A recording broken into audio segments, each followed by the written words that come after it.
This is our agenda for the session tonight on being a precinct leader. I'll talk about what is precinct organizing in general, why is it so important, talk about precinct annual meetings. This is what we refer to it in Wake County, PAM. You'll hear PAM. You might also hear it called the precinct organizing period, things like that.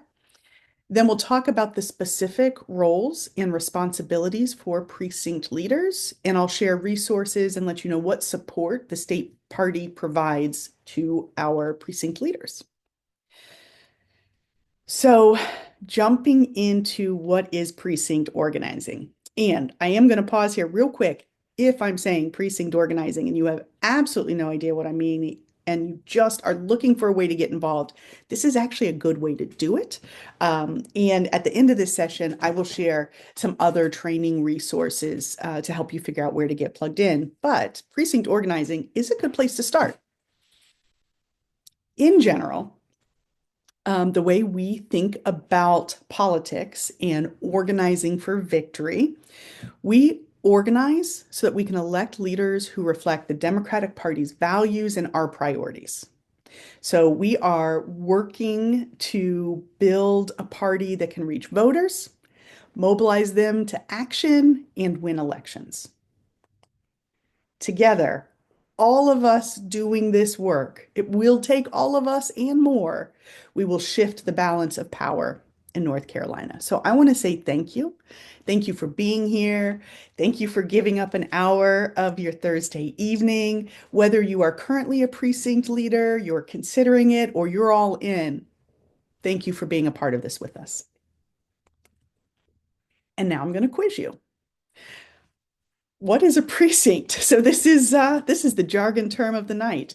If you want to put in the chat, if anybody knows what a precinct is, wants to give that definition, I'm gonna take a peek at the chat real quick and see what kind of answers we have. I'm sure someone here knows what a precinct is. Smallest geographic area that shares the same ballot. My goodness, did you go to Wikipedia or something? Like that's a really good definition.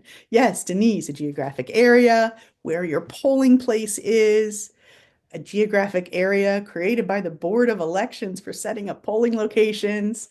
I think there's some extra credit here going on. Yeah, the voting area. Yep, a place that has a voting, yes, section of the county where people vote. Yeah, these are all on target. Awesome. Thank you.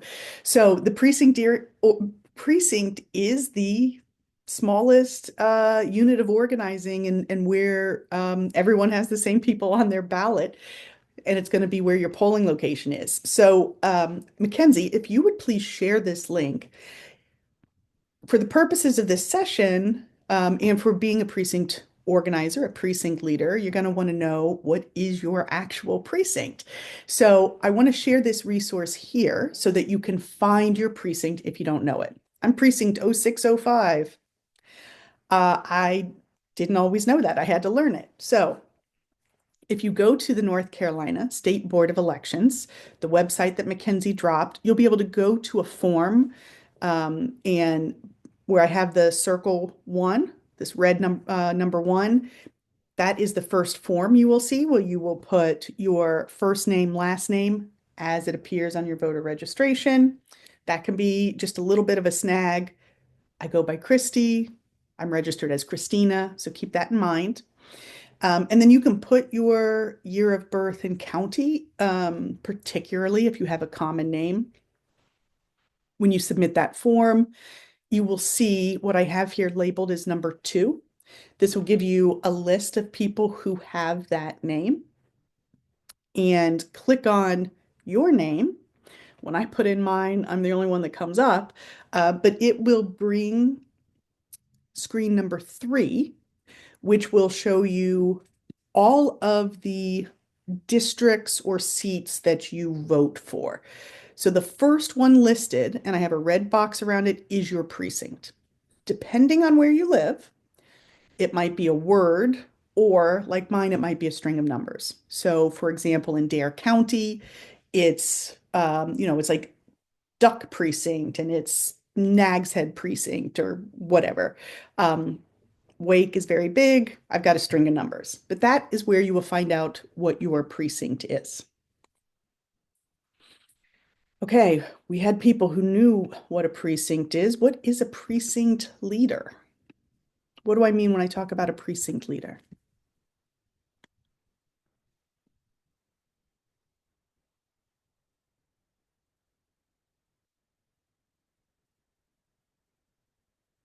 Oh, Sarah reshared my phone number. Thank you. Anybody? What's a precinct leader? The ones who organize the precinct for action, someone who is active in their precinct and gets others involved too. Ooh, I like that one. Chair, vice chair, secretary. Yes, those are the specific roles. Does stuff like registering voters. Yeah. Coordinates activities for the precinct. Oh, I like this one too from PD, an organizer to spread the events locally and expand the voting base. Yeah, these are all really good answers. Thank you. This is how I define it in training. When you are a precinct leader, people should know that you are the person that they should go to talk about Democratic politics. You are the person Democrats should ask about, hey, wait, when's the election again? Or who are we voting on this time? Just kind of like a high level view. People know you are someone they can go to get organized, to ask questions, to get help. Our goal in precinct organizing, ultimately, it comes down to increasing the number of votes for Democrats in your precinct. I've got two examples here because in the 2024 election, a couple of races were very important and very close. And it shows how important precincts are. It is that smallest unit of organizing. Justice Allison Riggs for the North Carolina State Supreme Court, statewide race, and she won by 734 votes. So that's less than one vote per precinct.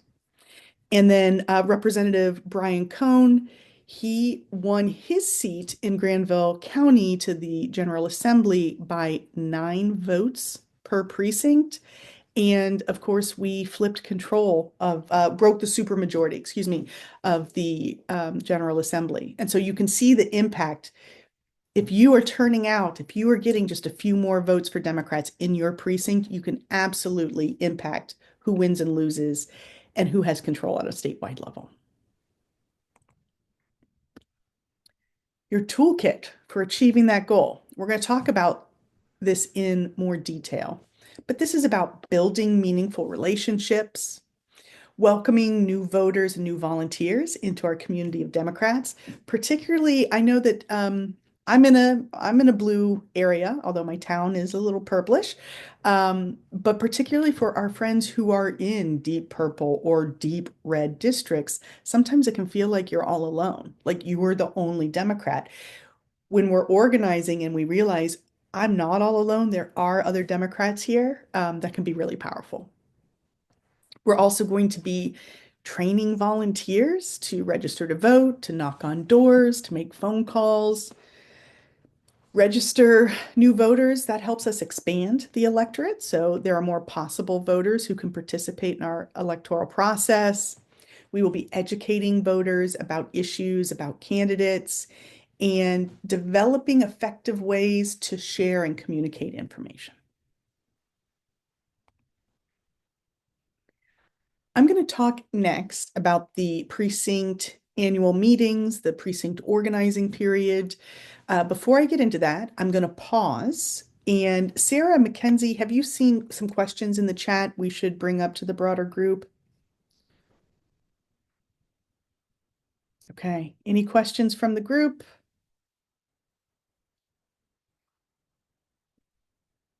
All right. I'm not seeing any hands, so we're going to keep moving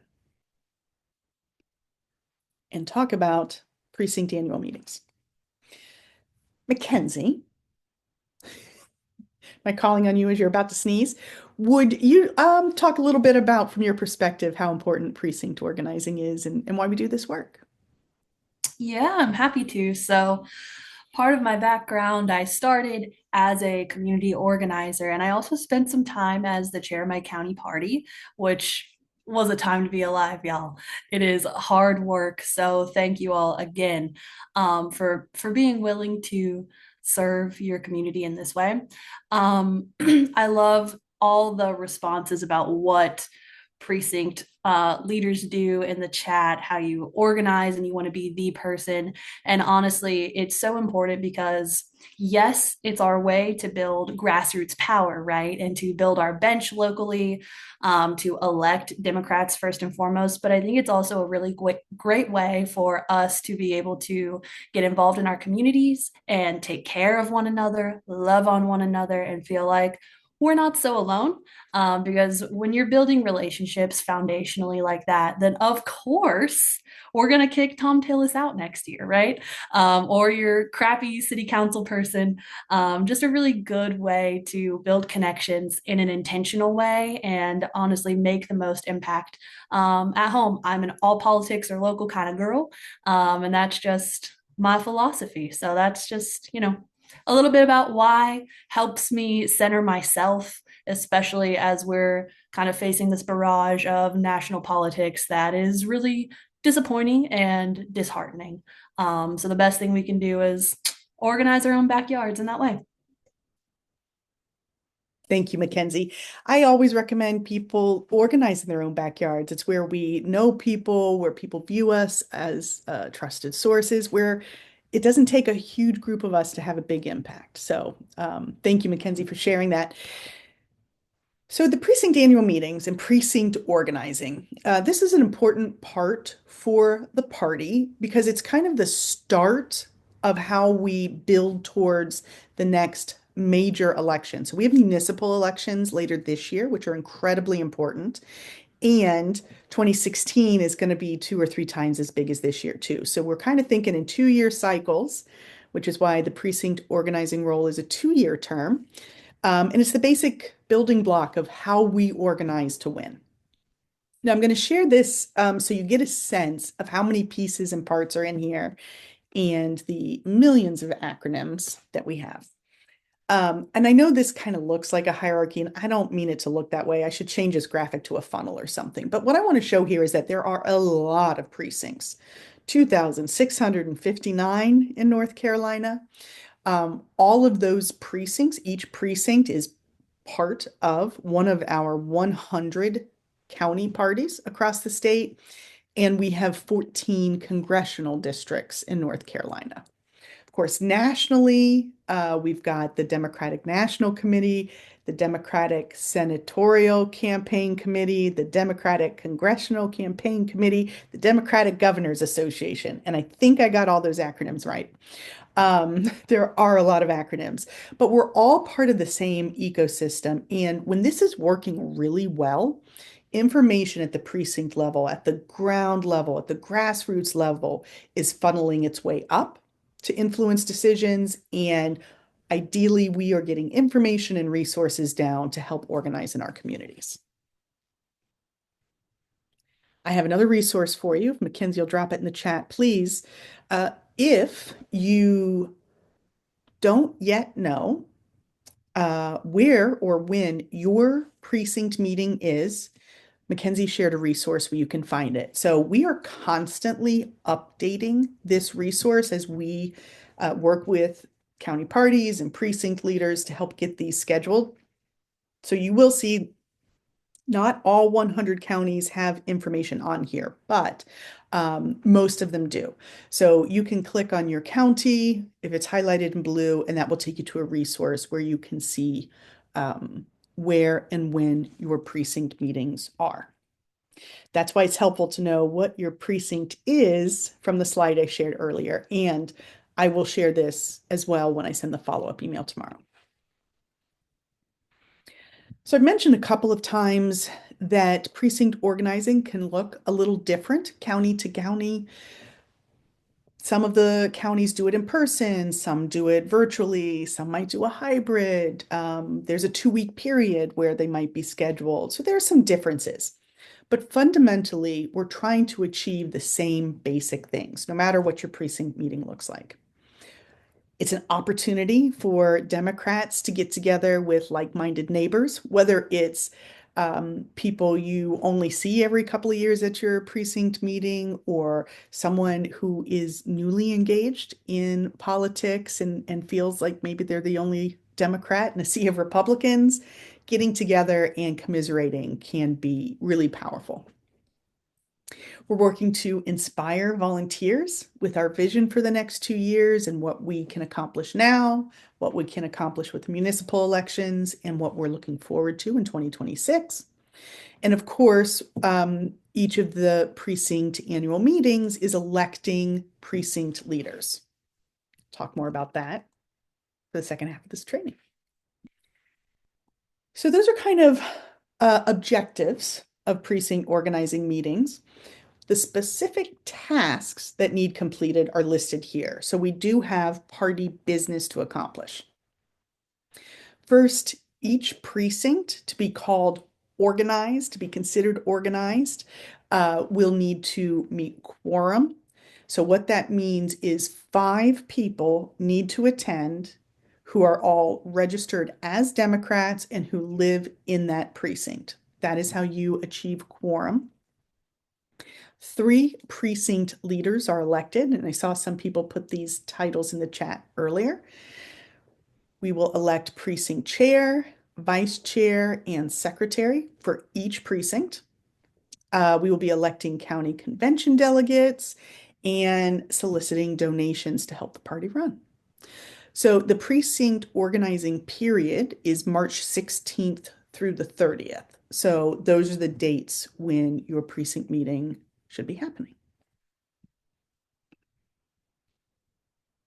I'm going to get specific about the roles and responsibilities for the leaders next. I did just see a question about the treasurer. So this is a recent change, but we have for a while, we don't encourage having a treasurer at the precinct level because once you've got money coming in and out at a precinct level, there are a lot of legal responsibilities with that. And so generally we recommend that the county parties handle those financial aspects and they have a treasurer. So at the precinct level, the role used to be called secretary/treasurer. It is now just called secretary to reflect the recommendation that you do not at the precinct level fundraise for your own entity. Sarah, I see a hand up, but before I get to that, Sarah or Mackenzie, anything that you saw in the chat or that I said that you want to course correct? I You gonna go first, Sarah? I got a direct message asking if your precinct cluster has 73 delegates, do you need to find 73 people to commit to being a delegate for the county convention? So I'm assuming this means your whole like weighted vote amount. Um, I don't think so. I think as long as you have your 5 people organized, whether it's a cluster or just your singular precinct, that's your quorum number. And whether or not you find 73 people to come to your county convention from that precinct or cluster, you'll still have your full weighted vote amount as long as you have 5 people at your organizing meeting. I hope that makes sense. Yeah, so you just to clarify, I guess using the words in the plan of organization, which is our guiding document, you need clustered precincts, which is that's like a 2.0 concept. But if you know about it, your cluster functions like a precinct, and if you have you have a number of delegates, but all you need to do this year, because they've changed the plan, you just need 5 of those delegates. You need to elect 5 delegates to represent your cluster at the county convention, and then you'll get the full weight of all 73. So if you don't know what we're talking about, that's okay. Don't feel lost. That's probably an answer for one person here, and that's totally fine. I did see some other questions. Can a precinct officer hold a position at the county level? And Mackenzie's shaking her head. Tell us more. In the plan of organization, as Sarah mentioned, as our guiding document, you're not supposed to have like a first vice chair of your county party should not also be the chair of their precinct. But I think, you know, every county is different. And I think there's always ways to work around or within rules to give folks grace for where they're at. But on paper, I don't believe that you're supposed to be pulling double duty in that way. There was another question. Can a precinct define additional roles or positions beyond those required by the party? My answer to that is sure. Titles are free.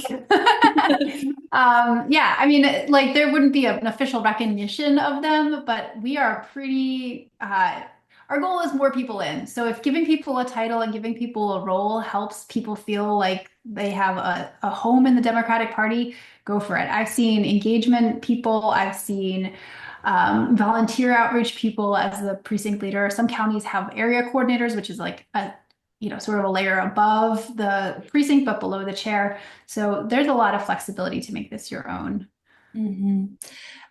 I got another good question from somebody who asked, where do we get the vision for the next 2 years? And I think, I'd be curious to hear what Christy and Sarah say too. But I think following closely what the state party is doing and kind of what their messaging is one bucket. But the most important bucket, I think, is to just tune into what is relevant for your county, what your goals are at a county party level and all the way down to a precinct level. The visions will vary for sure. One thing I'll say, because I've been working on a training I held once already on influencing your elected official, like lobbying your elected officials. And it's a bit of a horror show at a national level. Um, and it's harder to have an influence at that level. So what Mackenzie was talking about, what I recommend to people is get super duper local. So when you're thinking about setting a vision, maybe your community has a real problem with unsafe drinking water or not enough stop signs, or like there might be an issue that's very local that you might find you want to organize around in your community.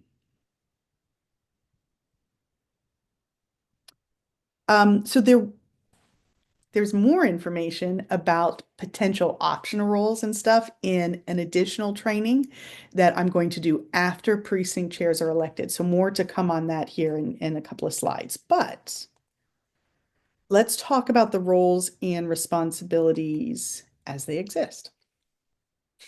I want to start off here by saying that the work is infinite. It can be as much as you want to make it, but also it doesn't have to be everything right away.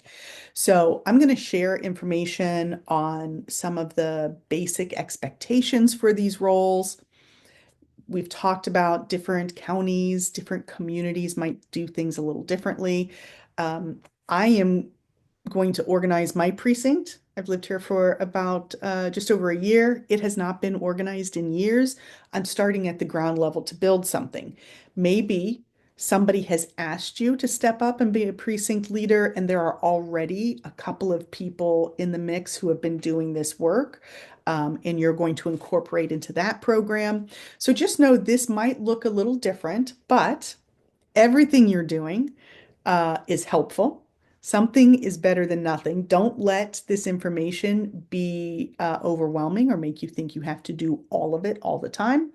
This is about making progress. It's important to me that this work is sustainable for people. I don't want you to jump in and get burnt out in 3 months. I want you and I to be able to do this work for years to come because that's what it's going to take for us to win this fight. And don't let perfect be the enemy of good. Jump in where you are. Okay, we've talked about the roles. So the first one is precinct chair. This is really about being the party's eyes and ears on the ground. I talked about being at the grassroots level and sharing information up. to like the county level of what you're seeing. What are your community's pain points? What are your elected officials doing well? Where do they need to be poked and prodded to do better? As the precinct chair, you should really be learning your precinct inside now. Send volunteers to events that are coordinated by your county party. And then you will also be attending the county executive committee meeting. So each county party has meetings, probably on a monthly basis. You might hear them called CEC meetings.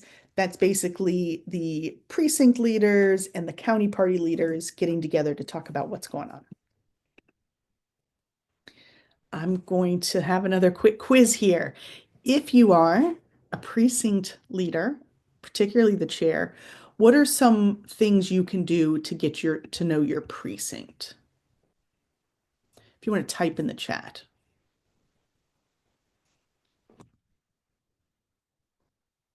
How would you get to know your precinct inside and out with a political lens?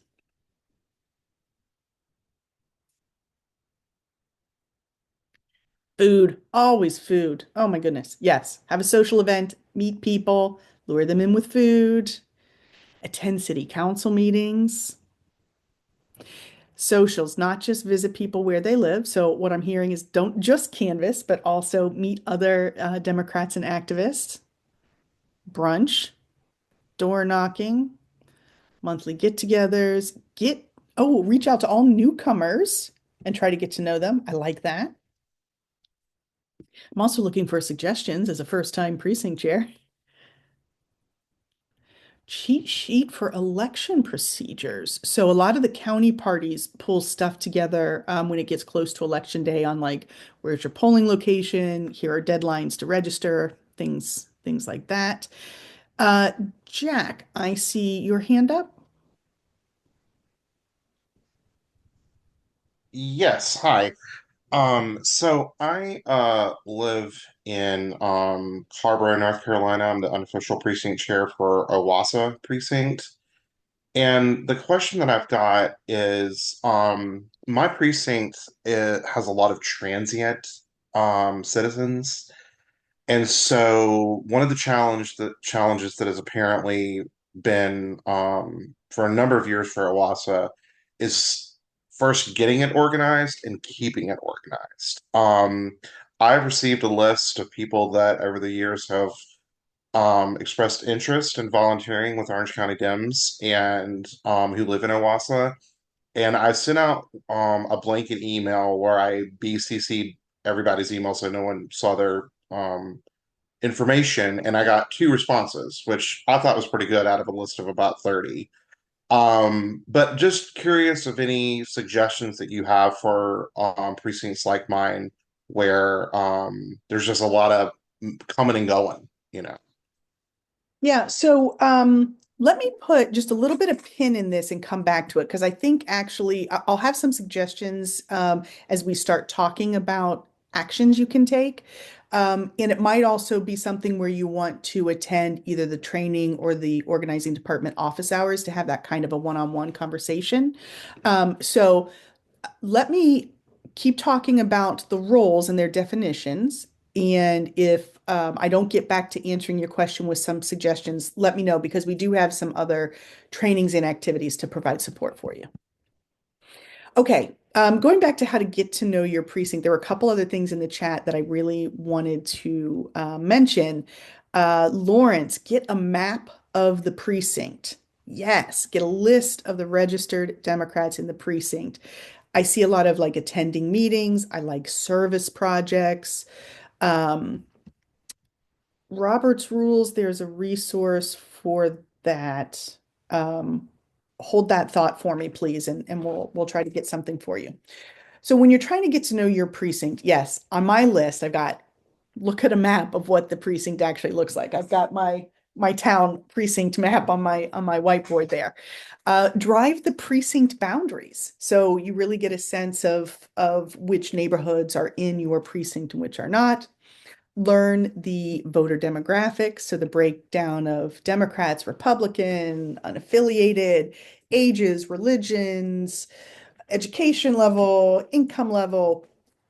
If you have a community that, for example, is students, is always kind of the example I think of when I think of a community that has a lot of turnover. That's certainly not the only kind of community, but you want to know if there's a big campus in your area, and so people do turnover a lot. So you might want to have more voter registration events, things like that.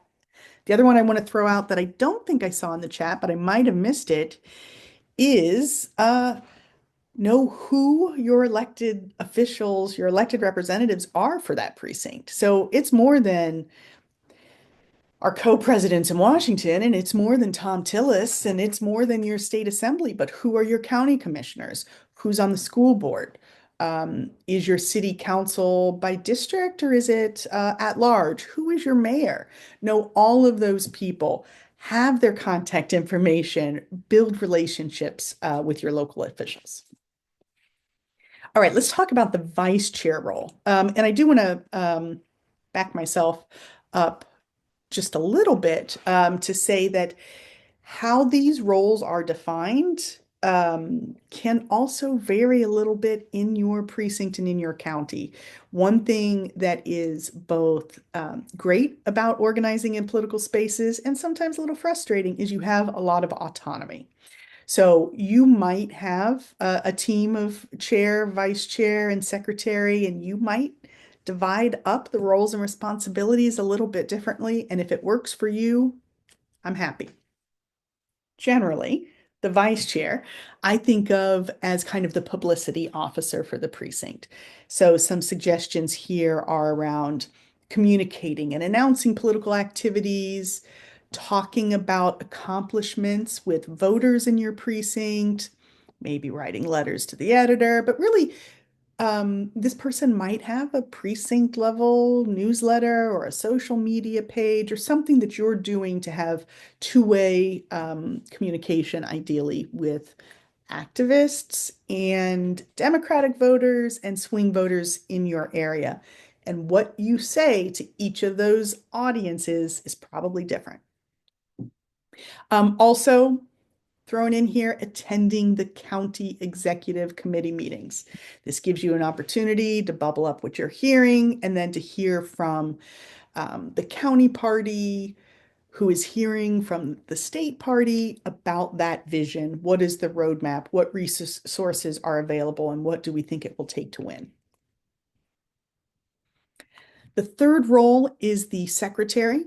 This person takes meeting minutes. So notice your meetings, that's jargon, issue notices about your meeting so people know they're coming up, take meeting minutes and record those.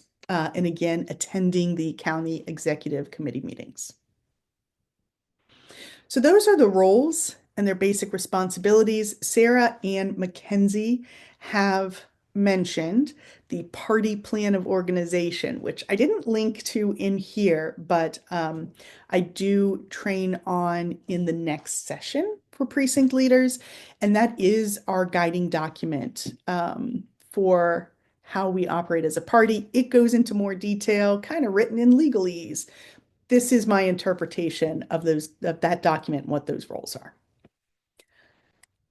Based on those roles and the tasks I talked about and what you know about politics, I want to ask this of the group, but what do you think makes a strong precinct leader? Whether it's skills or character traits, type in the chat what you think makes a strong precinct leader.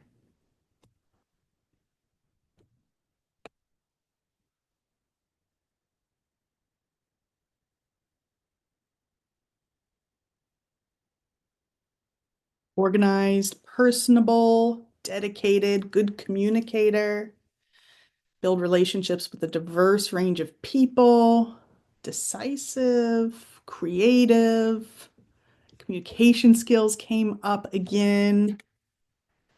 Commitment, I like that one. Outgoing, organizer, open line of communication. Yeah, these are great answers. Here's what I put on the slide. Your answers are all great. So kind of, the basics here.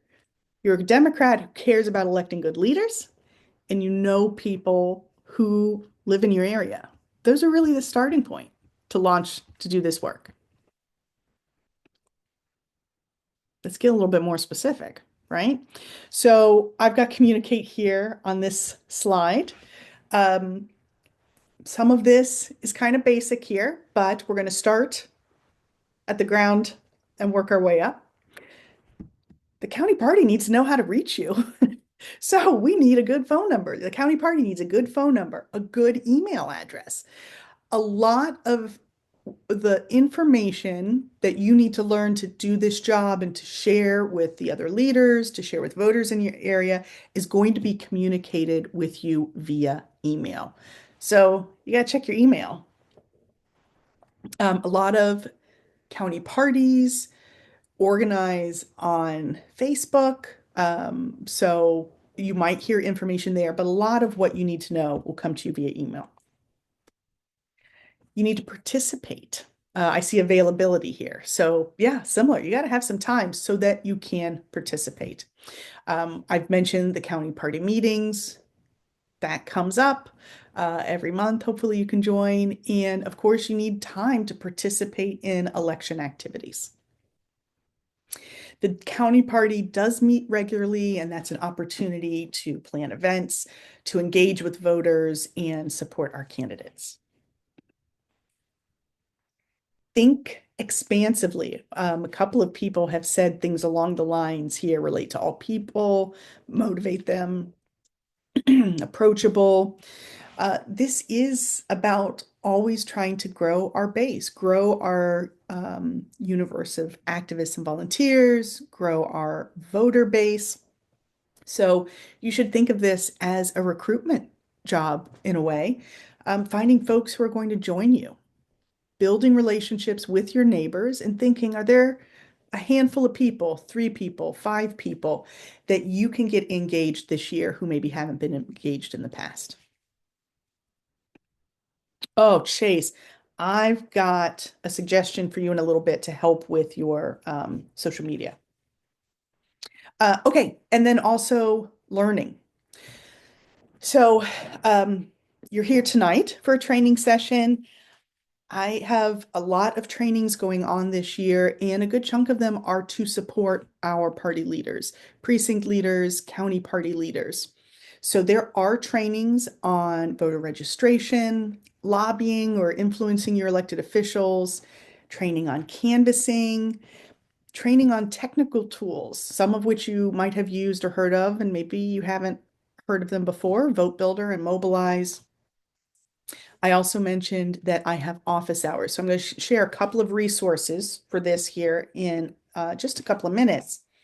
But the first thing I want to share, and I think, Mackenzie, if you could drop this in the chat, this is the next training for precinct leaders. So tonight's session was really built with an eye towards people who haven't been precinct leaders before, but have been recruited to do this work, who are interested in stepping up and being involved in the party, or have been recruited by a current precinct leader or county party chair to get involved. So after the precinct organizing period, I'm going to do training in early April that will go into a little bit more detail about the roles and responsibilities and how to think about building your precinct up over the next couple of years.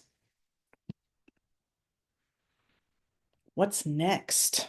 Well, the precinct annual meeting period is March 16th through the 29th. So that's coming up.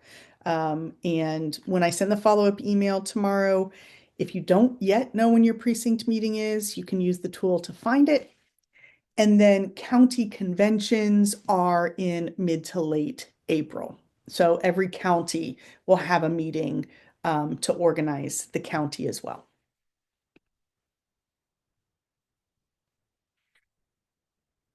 Okay, and at county conventions, hey, what do we do at county conventions? Like at the precinct level, there are officers to vote for, county chair, vice chair. debate and approve resolutions, saying what positions you want the party to take. I see the question about talking about resolutions. I think I'm not going to have time for that, but there's a resource on how to draft resolutions. I'll see if I can find it to share in the follow-up email tomorrow. Let me make a note of that. Resolutions and Robert's rules, because I'm not getting into either of those during this session. Okay. Hey, conduct other party business. There we go. Slides over. Talked about roles and responsibilities. The last section, I'm going to share resources and talk about ways that at the state party, we try to support our precinct leaders and other activists, county party leaders, and all that. But have I missed anything in the chat, Sarah or Mackenzie? So I think the Roberts Rules questions that I saw were folks asking how to conduct the elections of your precinct committee. And just to make it really easy for y'all, I love Robert's Rules. You'll never meet a gal who loves Robert's Rules more than me. They are certainly there to help us, especially for larger meetings where there may be some contention and you need clear guidelines on how to run things, pass motions, second motions, et cetera, and so forth. But for precinct level elections, it can actually be pretty laid back. It's going to be a mostly, hopefully, corrallable number of folks, and it can be as easy as y'all getting in a circle and saying, all right, who wants to do this? This is what your precinct chair does. This is what the vice chair does. This is secretary. Who's going to do it? And, maybe you do a round of musical chairs or something. Whatever makes sense for y'all, but it doesn't have to be super in the weeds in terms of procedure for electing those precinct level officials. I see a question from Denise about independent voters in our district. So for the purposes of this training on precinct organizing, only registered Democrats can participate in this process. But when you're thinking ahead to the election, that's when some of the other training resources will come in handy when we talk about canvassing and talking to swing voters. So more to come on that front. With that, let me transition to some of the resources and support that we provide. So the session tonight is this Be a Precinct Leader session that I've highlighted here in orange. I am doing this exact session again next week. In the past, I have done sessions on planning precinct meetings that we invited county chairs to. If that's you and if that agenda looks maybe like something that would be helpful for you, you can respond when I email tomorrow and I can forward you that information, or I'll give you the link for the YouTube training library in a moment. For my friends who are using Vote Builder, there's a training on that coming up. But really for this group that is potentially going to be a precinct leader, please join us for these April dates on the specifics of the roles and responsibilities. And someone just sent me a DM, which has a very good point, which is another way that your county might be different than another. Some of the counties also have their own training programs, so you might get information from them as well. I do want to talk. Oh, you know what? No, I'm not going to talk about this. Mackenzie, Sarah, battle it out. Who wants to talk about Project 100? Sarah can. I've talked too much tonight. All right. Well, Project 100 is NCDP's organizing program. It's our plan to make sure that we are delivering the right message to the right voter at the right time. And we started that late 2023. We were in full swing all year last year. And we are not stopping. We have a very fortunate position of having our full staff this year. We've kept everybody on because we know that year-round organizing is key to winning North Carolina. So this year we're going to be going out and knocking doors. We're going to be talking to folks in districts that we flipped, where we need to protect our legislators. We're going to be holding the GOP accountable in districts where we don't have a representative in our legislature, but we're laying the groundwork for that. We also are going to hold Tom Tillis accountable because we know his seat is very vulnerable next year. And then in the fall, we have a chance to elect Democrats to local office, and that's going to be a high priority for us this year. So we know how important it is that we are out talking to voters on doorsteps and on the phones, and we've got a lot of support at NCDP to help you do that and help your county parties do that. And that's my team. So Mackenzie is our Piedmont West regional organizer. And we have 4 other regional organizing directors. Michael Creccia is in the West, Daniel Franch is in the Piedmont East, Jabaris Walker is in the Northeast, and Bishop McNeil is in the Southeast. And each of our organizers has been living in North Carolina for many, many years, multiple election cycles. They know the folks who are there. They either run for office or run a county party or been an organizer for several years. And so they're really deeply committed to understanding who's in their region and what the issues are. We are different from the coordinated. Like if you were working with the campaign last year, the Harris campaign, you may have met folks who came in and then left, but that's not us. We are the enduring infrastructure because we stay when the campaigns leave. Thank you, Sarah. Okay, I'm going to stop recording. I have just a couple more slides.